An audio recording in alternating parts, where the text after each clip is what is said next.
제가 좋아하는 후배 목사 가운데 고향이 저 남해 바다 끝에 있는 금오도라는 곳에 고향을 둔 목사입니다. 그 어머님이 권사님이신데 해녀라고 해요.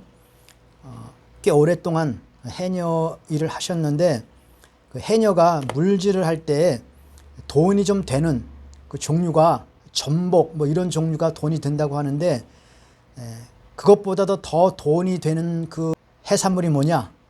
문어라고 합니다. 문어가 꽤 비싸대요. 특히 대왕 문어 10kg 이상 넘어가는 대왕 문어는 지금 시세가 한 10kg 정도면 한 50만 원을 호가하고 20kg가 넘어가면 100만 원을 호가한답니다. 그러면 물질을 하다가 평생 해녀로서 물질을 하셨지 않습니까? 물질을 하다가 그런 대왕 문어를 만나면 어떤 느낌이 들까? 그 문어를 만나면 이것이 돈이 되는 것은 알지만 막상 다가가기가 겁이 나고 두렵답니다. 문어가 이 영물이라 아주 영리하거든요.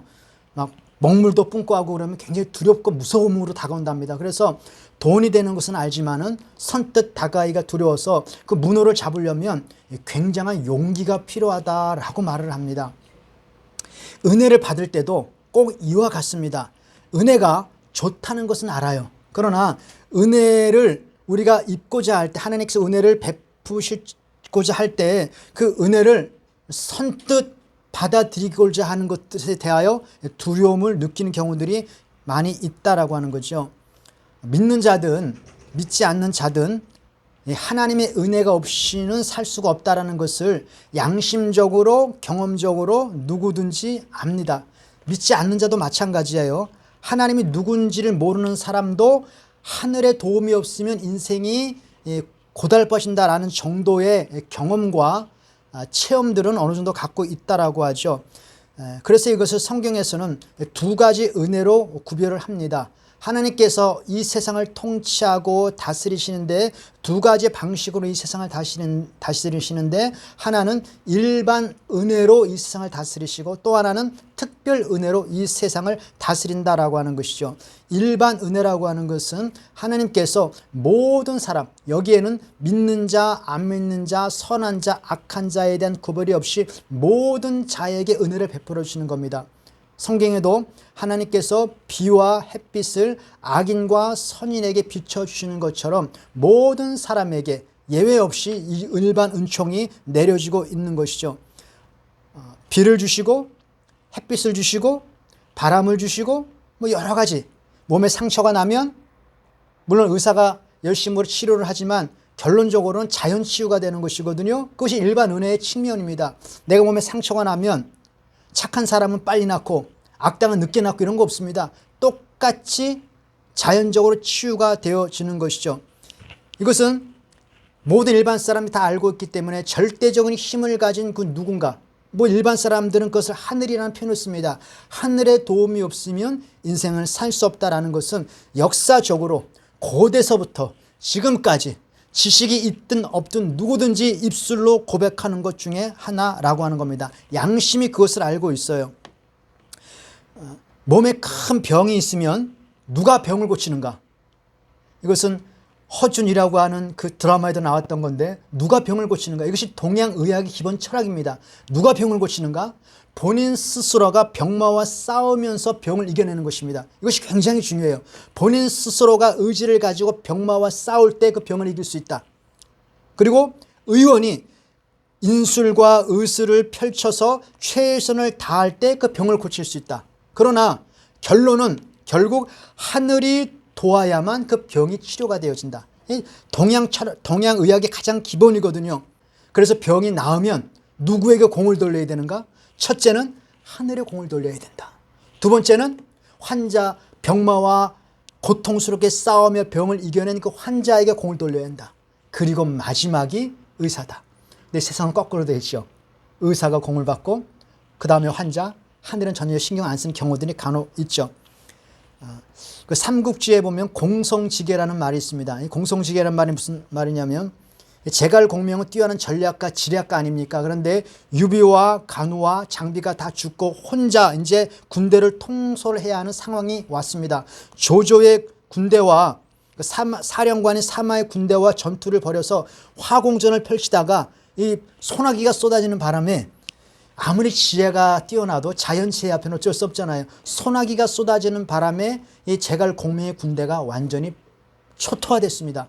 군대를 다 잃었어요. 그런데 15만의 군대가 제갈 공명이 지키고 있는 성으로 쳐들어온다는 소식을 들렸습니다. 막아낼 재간이 없죠. 그래서 제갈 공명이 어떻게 지략을 셌는가? 문을 다 열어놓고 성에 올라가서 태연하게 검은 고를 찡찡 치는 겁니다. 사마의 군대가 15만 군대를 끌고 오는데 보니까 문들이 다 열려 있습니다. 한가롭게 제갈 공명은 검은 고를 타고 있습니다. 근데 사마가 어떻게 생각을 했냐면 저렇게 뛰어난 전략가이며 저렇게 뛰어난 지략가가 문을 다 열어놓고 저렇게 한가롭게 우리를 맞이한다라고 하는 것은 뭔가 꿍꿍이가 있을 것이다. 아마 주변에 엄청난 군대를 매복시켜 놓고 우리를 유인할 것이다 라는 판단을 하고 군대를 돌이킵니다.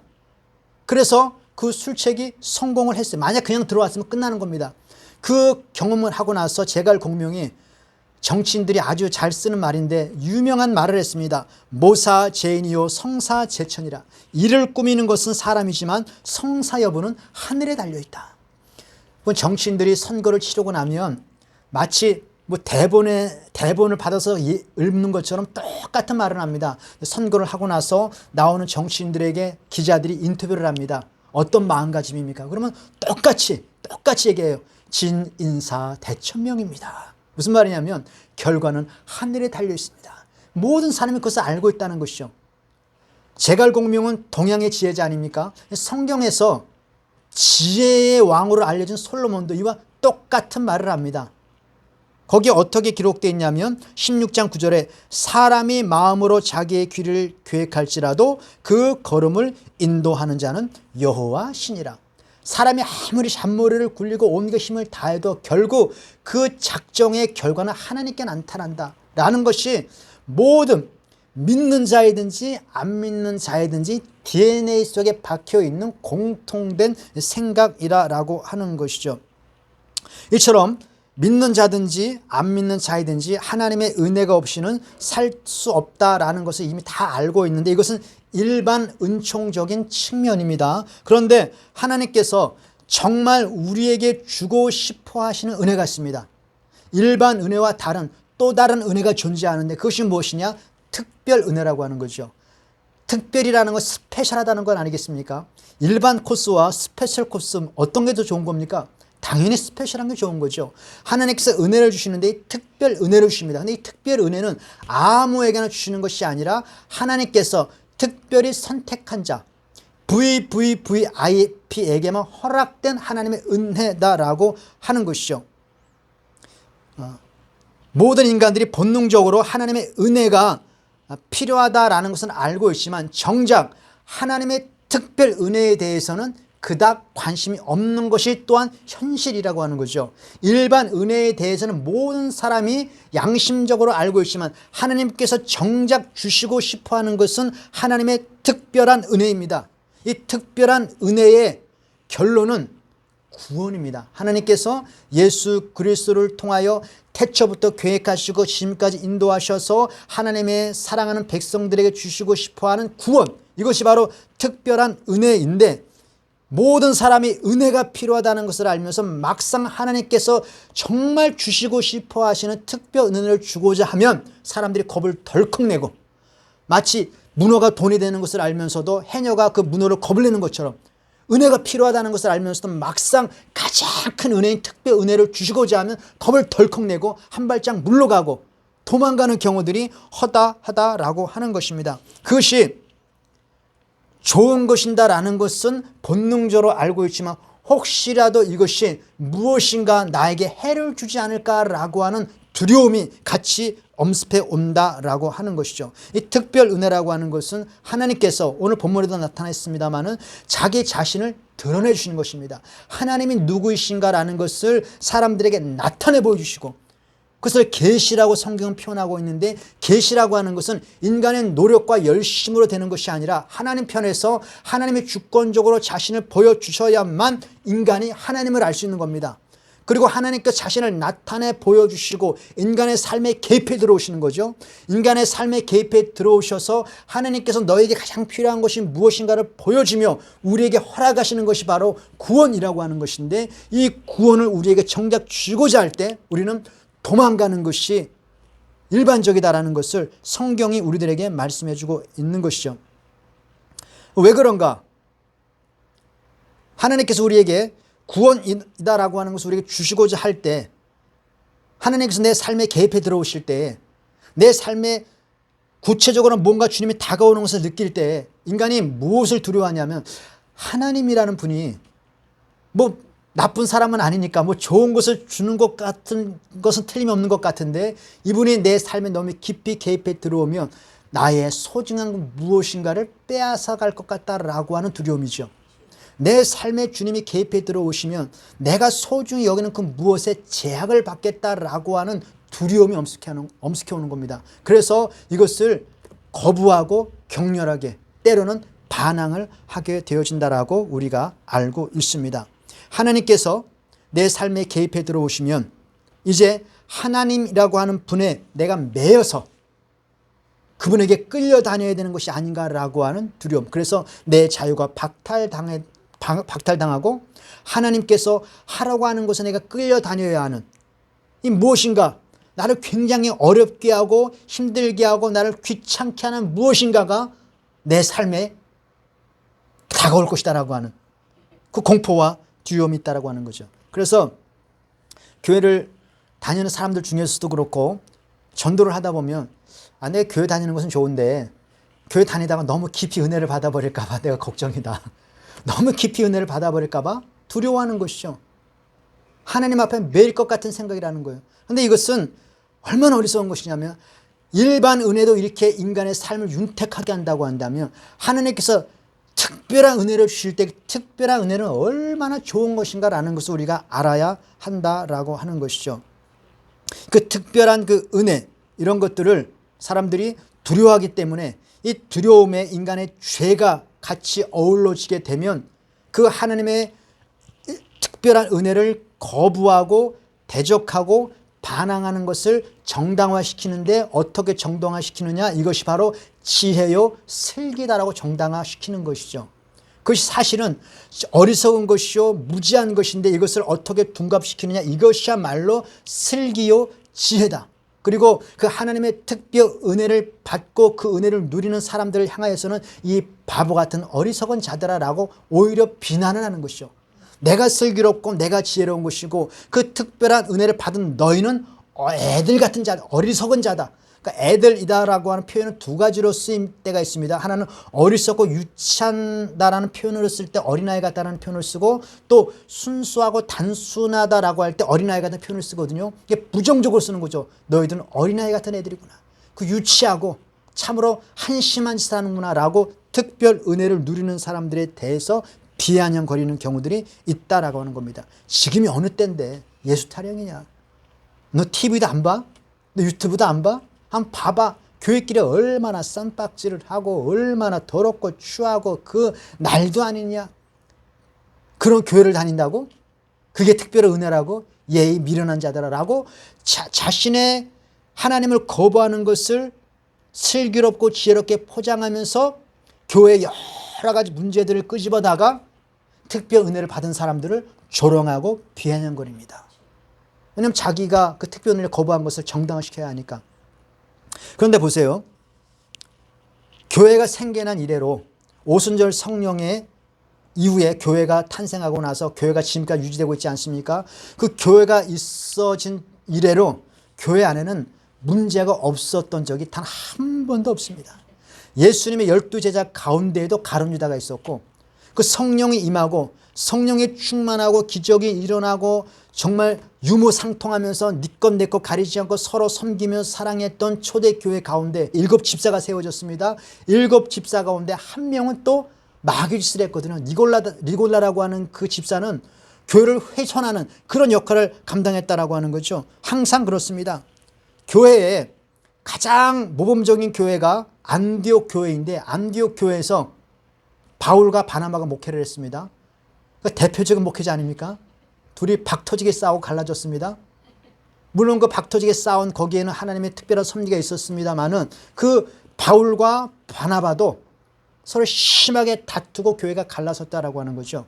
물론 이것은 교회가 싸우고 그 문제가 많다라는 것을 정당화시키는 것이 아니라 교회는 항상 인간이 존재하는 한, 죄가 존재하는 한 교회 안에서 이런 문제가 늘 시끌시끌 일어난다라고 하는 거죠.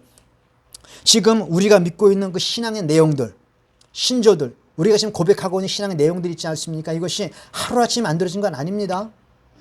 종교개혁 이후에 종교회의를 통해서 수많은 목회자들, 신학자들이 정말 생명을 걸고 토론하고 논쟁하고 심하게 다투면서 우리 신학의 체계가 다져진 것이거든요. 만약 교회는 좋은 것이야, 교회가 싸우면 되겠어?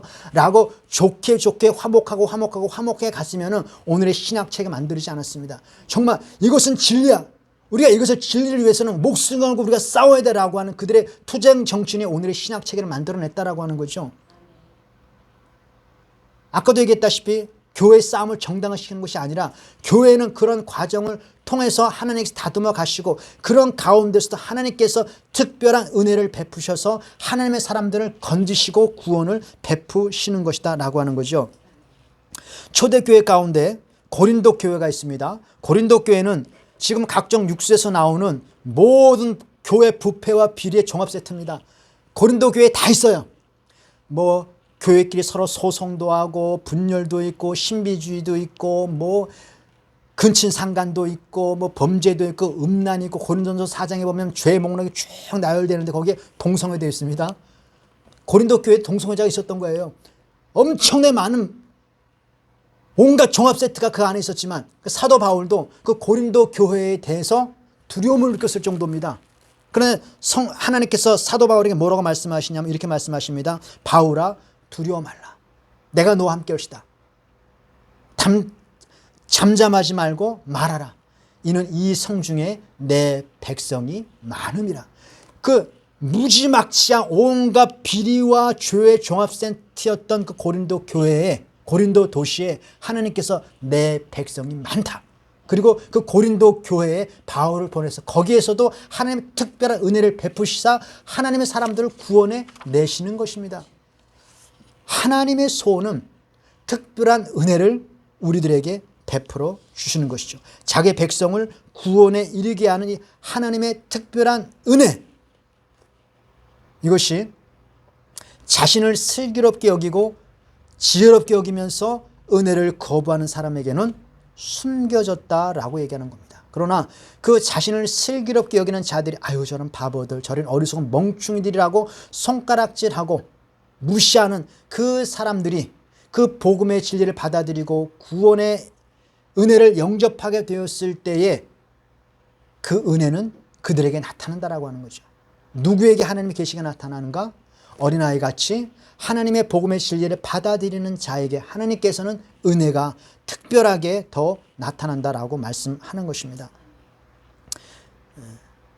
예수님께서 이것을 어린아이 같은 저들에게는 나타내 주셨다라고 말씀하고 있는데 이것은 부정적인 의미가 아니라 긍정적인 의미의 단순하고 순박한 의미로 그 어린아이 같다는 표현을 쓰고 있는데 하나님께서 이 어린아이 같은 그런 마음으로 주님이 자신을 드러내 주셨을 때에 그것을 순수하게 받아들이는 사람에게는 그 은혜가 정말로 스페셜한 은혜가 되어지는 것이죠. 아이들의 특징은 선물을 주면 이것저것 따지지 않고 받습니다. 제가 받을 만한 자격이 없는데요.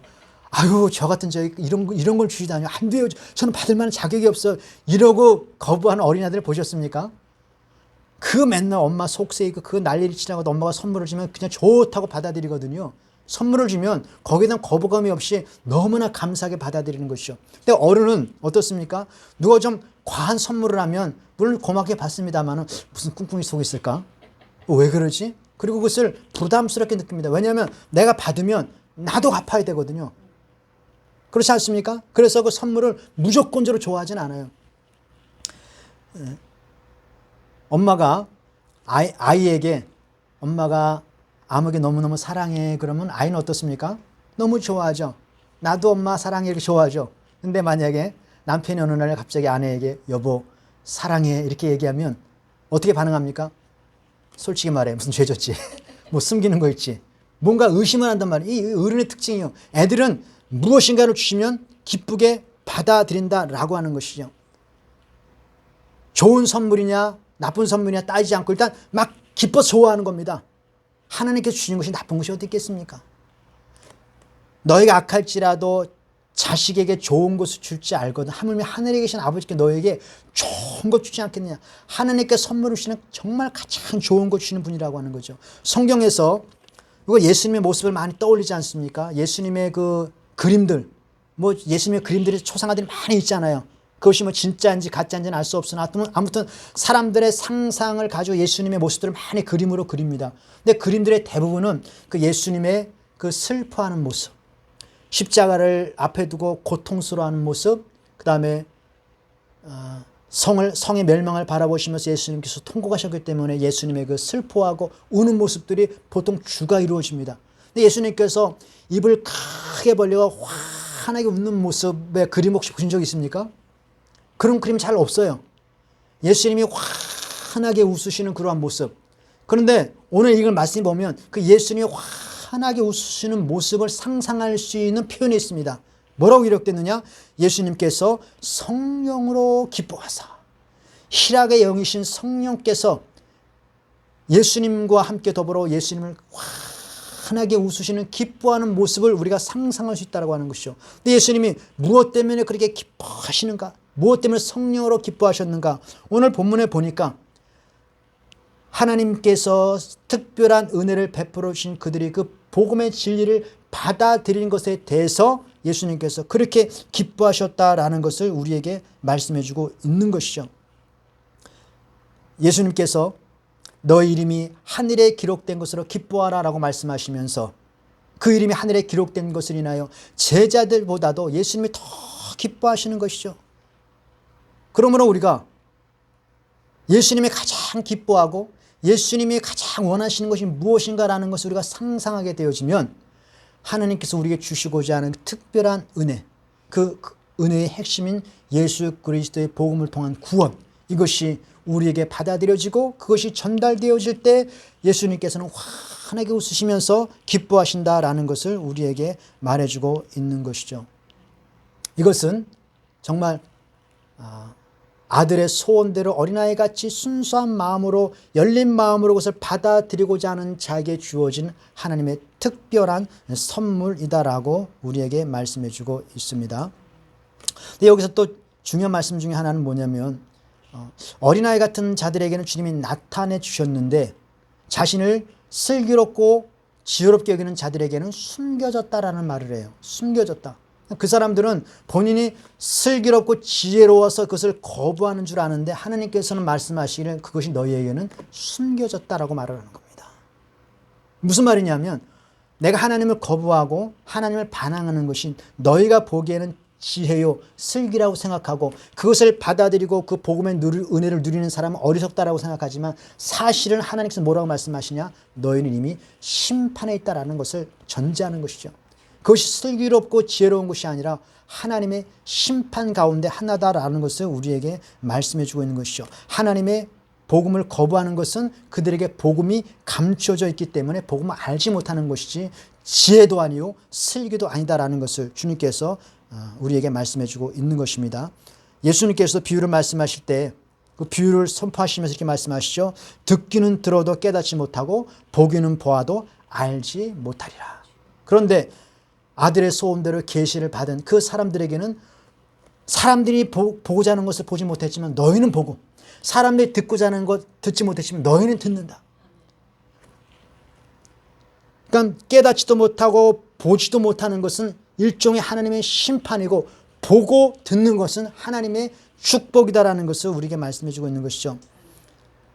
요한복음 3장 18절에 보니까 그를 믿는 자는 심판을 받지 아니하는 것이요 믿지 않은 자는 독생자의 이름을 믿지 아니하므로 벌써 심판을 받은 것이니라. 벌써 심판을 받은 것이니라. 그럼 우리가 세상에서 나를 어떻게 평가하든지 간에 예수 그리스도의 복음의 진리를 내가 받아들였고 그 복음 진리 안에서 내가 구원을 감사하고 구원받은 것에 대한 기쁨이 있다. 예수님이 너무나 기뻐하십니다. 그것이 예수님의 소원이라는 거예요. 예수님의 소원은 우리가 세상에서 엄청난 부와 명예와 성공을 거두는 것이 아니라 우리가 주님께 자신을 나타내 주시고 우리에게 구원 허락하신 구원을 우리가 받아들이고 구원 안에서 그리스도와 함께 자라는 것이 예수님의 소원이요 예수님의 기쁨이다라고 하는 것이죠. 그것을 우리 주님께서 우리에게 말씀해 주고 있습니다. 만약 이 선물을 누군가가 거부하고 선물을 한차게 여긴다면 우리 주님은 굉장히 슬퍼하시고, 그리고 더 나아가서 성경은 그것이 하나님의 심판이다 라는 말까지 하는 것이죠. 나는 지혜롭게 예수 믿어야 되라고 적당하게 거리를 두는 것이 지혜가 아니라 어쩌면 하나님의 징계일 수 있다는 것을 우리가 깨달아야 합니다. 주님께 가까이 나가고 더 가까이 나가는 것이야말로 하나님의 놀라운 특별 은혜다. 그리고 그 어린아이 같이 그것을 기뻐하고 그것을 즐거워하는 것이 하나님이 함께 즐거워하는 은혜를 누리는 것이다라고 말하는 것이죠. 주변에서 혹시 이 복음을 거부하고 주님을 떠나는 것을 슬기라고 여기는 사람이 있다고 한다면 우리는 슬퍼해야 합니다. 그리고 그들을 위해서 기도해야 합니다. 하나님이 혹시 저를 심판하고 있는 것이 아닌가. 그래서 하나님 그들을 구원해달라고 더 간절히 기도해야 하는 것이죠. 교회는 처세술과 성공학을 가르치는 것이 아닙니다. 성경 역시 마찬가지입니다. 인간이 어떻게 하면 성공을 하고 어떻게 훌륭한 처세를 벌칠까라는 것에 대한 교훈집이 아니라 어떻게 하면 구원을 받을 것인가, 어떻게 하면 그리스도 안에서 자라는가라는 것을 가르치는 곳이죠. 교회는 누군가 성공을 해서 명예와 권력과 부를 얻는 사람들을 양성하는 것이 절대 아니고 그 사람들을 자랑하는 것도 절대 아닙니다. 목사들 만나서 얘기하다 보면 대부분 이런 자랑하거든요. 우리 교회 누구 있는지 알아? 아무개 판사야. 아무개 국회의원이야. 우리 교회 누구 나와. 이거 굉장히 자랑하거든요. 그런데 가난하고 병들고 뭐 배우지도 못했지만 예수 그리스도를 영접하고 그 복음 안에서 믿음으로 신앙생활하는 그 사람들을 자랑하는 사람이 과연 몇 명이나 있는가? 성경은 우리에게 말합니다. 예수님이 진정으로 기뻐하는 것은 그 사람의 부와 성공과 명예가 아니라 예수 그리스도의 복음을 받아들이고 복음 안에서 자라는 사람을 예수님은 너무너무 기뻐하신다라는 것이죠. 빌립보서 3장 3절에 보니까 그리스도인이 누구인가? 라는 것을 이렇게 말씀해 주고 있습니다. 그것은 교회가 어떤 것인가에 대한 얘기를 우리에게 말해주기도 하죠. 그리스도인은 하나님의 성령으로 봉사하고 그리스도 예수를 자랑하고 자기 육체를, 자기 껍데기입니다. 뭐 스펙 이런 것도 말하는 거죠. 자기 육체를 신뢰하지 않는 자가 하나님의 사람이다. 그럼 육체를 너무 신뢰하지 않습니까? 껍데기를 너무 자랑하지 않습니까? 껍데기를 자랑하는 것이 그것이 믿음의 사람이 아니라 하나님의 성령으로 봉사하고 그리스도 예수를 자랑하는 자. 교회는 목사 자랑하는 것도 아니고 건물 자랑하는 것도 아니고 우리 교회 누구 훌륭한 사람 자랑하는 것도 아니고 그리스도 예수를 자랑하는 것입니다. 그거면 충분합니다. 그리고 주님께서 그것을 우리에게 말씀해 주시고 기뻐하신다라고 하는 것이죠. 우리는 우리의 소원을 하나님 앞에 아뢰고 우리의 소원이 성취되기를 많이 기도하지 않습니까? 그런데 정작 우리 하나님의 소원에 대해서 우리가 얼마나 관심 있는가? 예수님의 소원은 아버지의 소원대로 우리가 예수 그리스도를 알고 구원을 받고 그 안에서 자라는 것이 예수 그리스도의 소원이다라고 말씀해 주고 있습니다. 그리고 이것을 하나님의 뜻이다라고까지 말하고 있죠. 우리는 정말 방향을 너무 잘못 잡고 가지 않는 것인가? 방향을 바로 정해서 하나님의 진정한 뜻과 아버지의 소원이 무엇인가를 알고 그것에서 우리가 집중할 수 있는 신앙의 모습을 되찾아야 될 줄로 믿습니다. 교회와 우리 그리스도인이 그것을 다시 회복해야 될 줄로 믿습니다. 그 은혜가 우리 가운데 있게 되길 바랍니다.